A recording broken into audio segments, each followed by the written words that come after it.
அன்பானவர்களுக்கு கோவிந்தராஜின் வணக்கங்கள். பாராளுமன்ற தொகுதிகளை 7 பகுதிகளாக 5 பாராளுமன்ற தொகுதிகள்னு 35 பாராளுமன்ற தொகுதிகள் ஏற்கனவே நம்ம பார்த்துட்டோம். மீதி இருக்கிற 4 மக்களவை தொகுதிகளை தான் இந்த வீடியோவில் நம்ம பார்க்க போகிறோம். அந்த 4 மக்களவை தொகுதிகள் தூத்துக்குடி, தென்காசி தனி தொகுதி, திருநெல்வேலி மற்றும் கன்னியாகுமரி. முதல்ல தூத்துக்குடி பாராளுமன்ற தொகுதியை பார்த்துடலாம். 36வது பாராளுமன்ற தொகுதி தூத்துக்குடி பாராளுமன்ற தொகுதி. மொத்த வாக்காளர்கள் எண்ணிக்கை 14,67,783. தூத்துக்குடி பாராளுமன்ற தொகுதியில் அடங்கியிருக்கும் சட்டமன்ற தொகுதிகள் விளாத்திக்குளம், தூத்துக்குடி, திருச்செந்தூர், ஸ்ரீவைகுண்டம், ஒட்டப்பிடாரம் மற்றும் கோவில்பட்டி.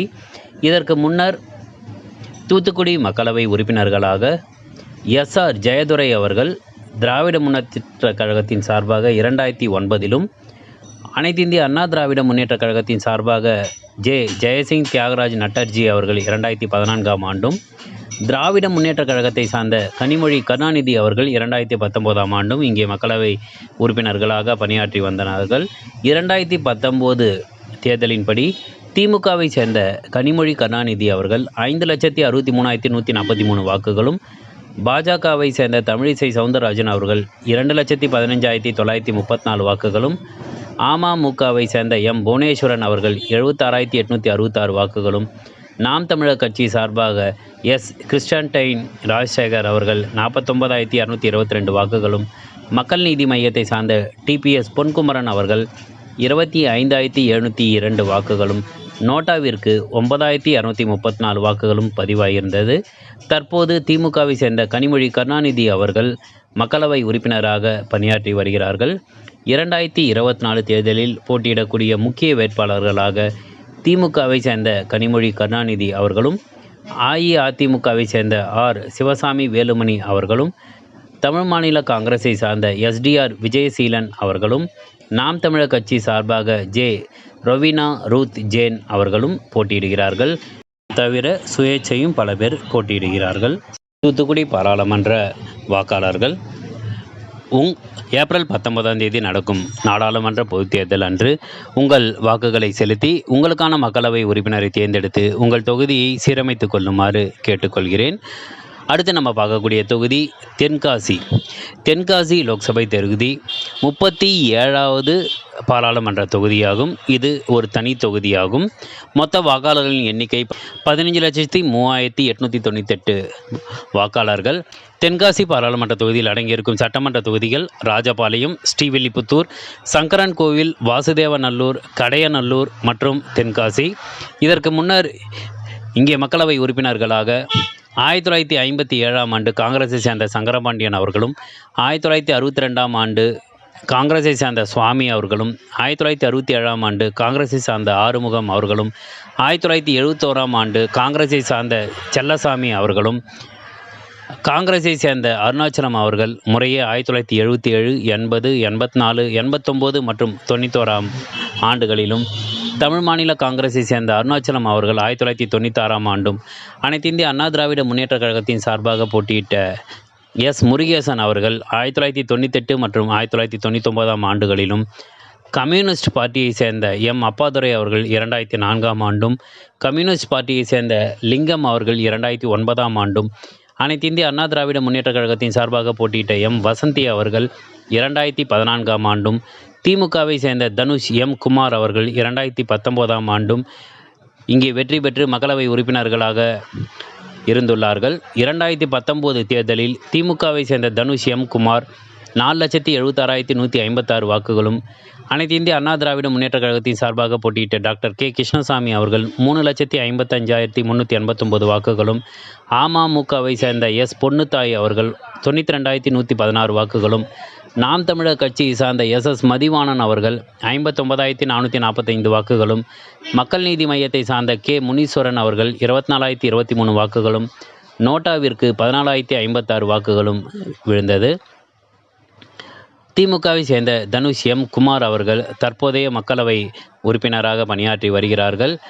2024 தேர்தலில் போட்டியிடக்கூடிய முக்கிய வேட்பாளர்களாக திமுகவை சேர்ந்த ராணி ஸ்ரீகுமார் அவர்களும், அஇஅதிமுகவை சேர்ந்த கே. கிருஷ்ணசாமி அவர்களும், பாஜகவை சேர்ந்த பி ஜான் பாண்டியன் அவர்களும், நாம் தமிழர் கட்சி சார்பில் இசை மதிவாணன் அவர்களும் போட்டியிடுகின்றார்கள்.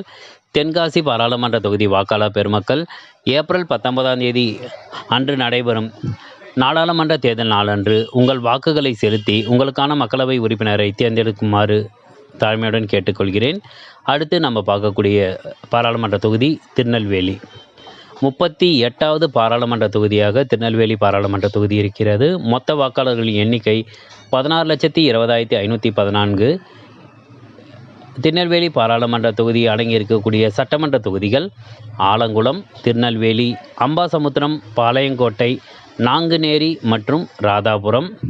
இதற்கு முன்னர் இங்கே மக்களவை உறுப்பினர்களாக காங்கிரஸை சேர்ந்த தானுபிள்ளை அவர்கள் 1952 மற்றும் 57ஆம் ஆண்டுகளிலும், காங்கிரஸை சேர்ந்த முத்தையா அவர்கள் 1962ஆம் ஆண்டும், சுதந்திரா பார்ட்டியை சேர்ந்த சேவியர் அவர்கள் 1967ஆம் ஆண்டும், கம்யூனிஸ்ட் பார்ட்டியை சேர்ந்த எஸ்.ஏ. முருகானந்தம் அவர்கள் 1971ஆம் ஆண்டும், அனைத்து இந்திய அண்ணா திராவிட முன்னேற்ற கழகத்தின் சார்பாக போட்டியிட்ட ஆலடி அருணா அவர்கள் 1977ஆம் ஆண்டும், திமுகவை சேர்ந்த டி.எஸ்.ஏ. சிவபிரகாசம் அவர்கள் 1980ஆம் ஆண்டும், அனைத்து இந்திய அண்ணா திராவிட முன்னேற்ற கழகத்தின் சார்பாக போட்டியிட்ட கடம்பூர் ஆர். ஜனார்த்தனன் அவர்கள் 1984, 89 மற்றும் 91ஆம் ஆண்டுகளிலும், திமுகவை சேர்ந்த டி.எஸ்.ஏ. சிவபிரகாசம் அவர்கள் 1996ஆம் ஆண்டும், அனைத்து இந்திய அண்ணா திராவிட முன்னேற்ற கழகத்தின் சார்பாக போட்டியிட்ட கடம்பூர் ஆர். ஜனார்த்தனன் அவர்கள் 1998ஆம் ஆண்டும், அனைத்து இந்திய அண்ணா திராவிட முன்னேற்ற கழகத்தின் சார்பாக போட்டியிட்ட பி.எச். பாண்டியன் அவர்களும், 2004ஆம் ஆண்டு காங்கிரஸை சேர்ந்த ஆர். தனுஷ்கோடி ஆதித்தன் அவர்களும்,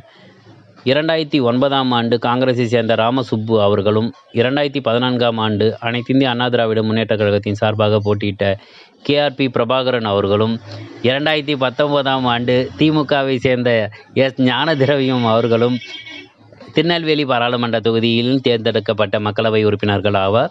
2019ஆம் ஆண்டு நடைபெற்ற தேர்தலில் திமுகவை சேர்ந்த எஸ். ஞானதிரவியம் அவர்கள் 5,22,993 வாக்குகளும், அஇஅதிமுகவை சேர்ந்த பி.எச். மனோஜ் பாண்டியன் அவர்கள் 3,37,273 வாக்குகளும், சுயேட்சையாக போட்டியிட்ட எஸ். மைக்கேல் ராயப்பன் அவர்கள் 62,235 வாக்குகளும், நாம் தமிழர் கட்சியை சார்ந்த பி. சத்யா அவர்கள் 49,935 வாக்குகளும், மக்கள் நீதி மையத்தை சார்ந்த எம்.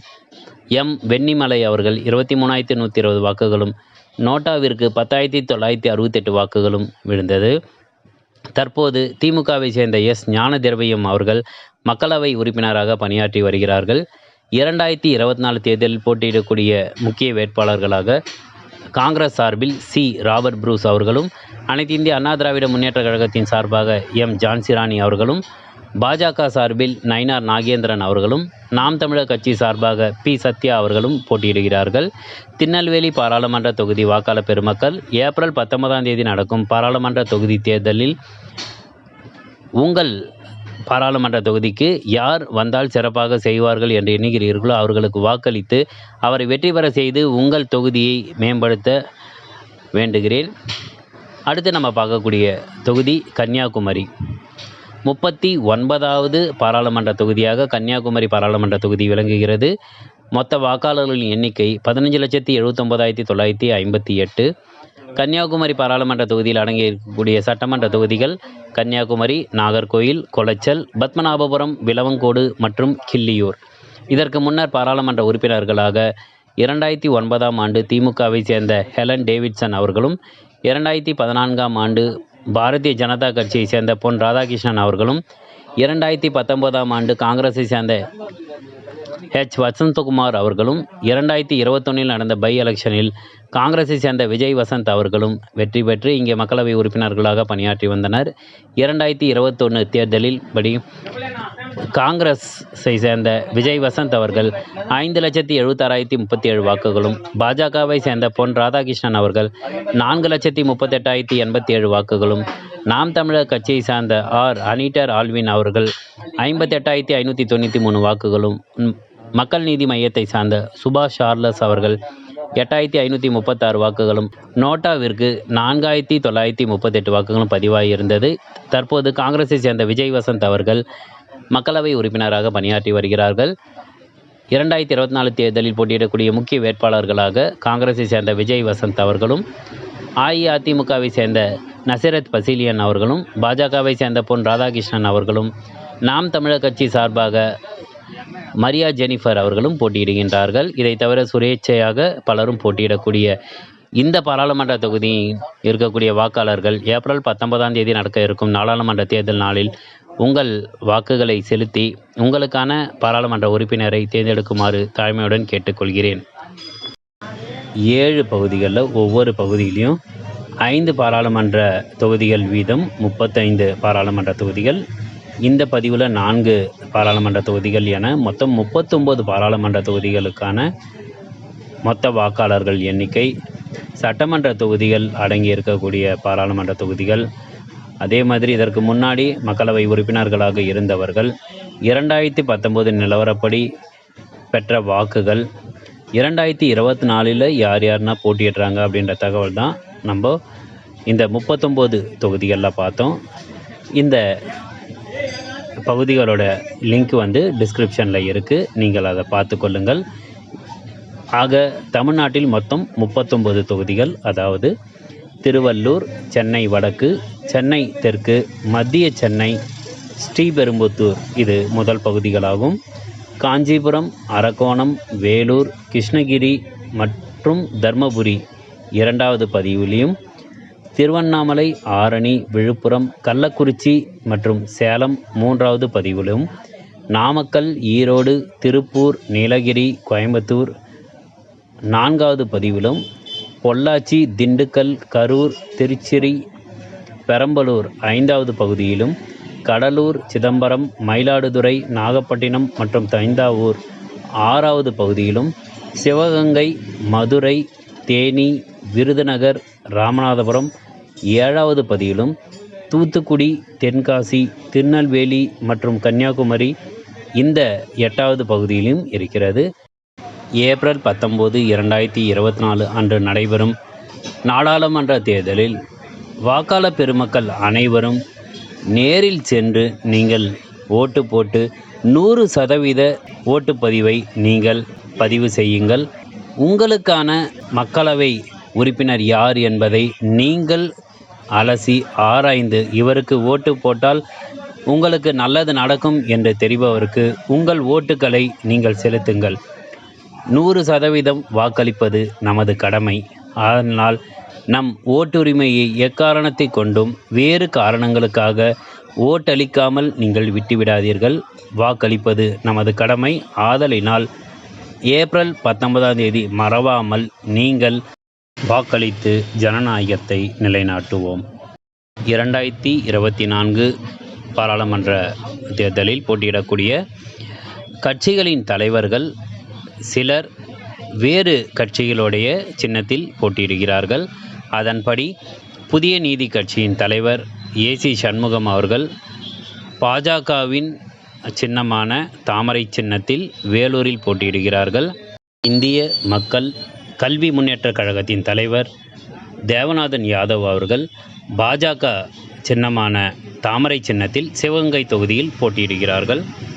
இந்திய ஜனநாயக கட்சியின் தலைவர் திரு பாரிவேந்தர் அவர்கள் பாஜகவின் சின்னமான தாமரை சின்னத்தில் பெரம்பலூர் மக்களவை தொகுதியில் போட்டியிடுகிறார்கள். மற்றும் தமிழக மக்கள் முன்னேற்றக் கழகத்தின் தலைவர் திரு ஜான் பாண்டியன் அவர்கள் பாஜகவின் சின்னமான தாமரை சின்னத்தில் தென்காசி தனி தொகுதியில் போட்டியிடுகிறார்கள்.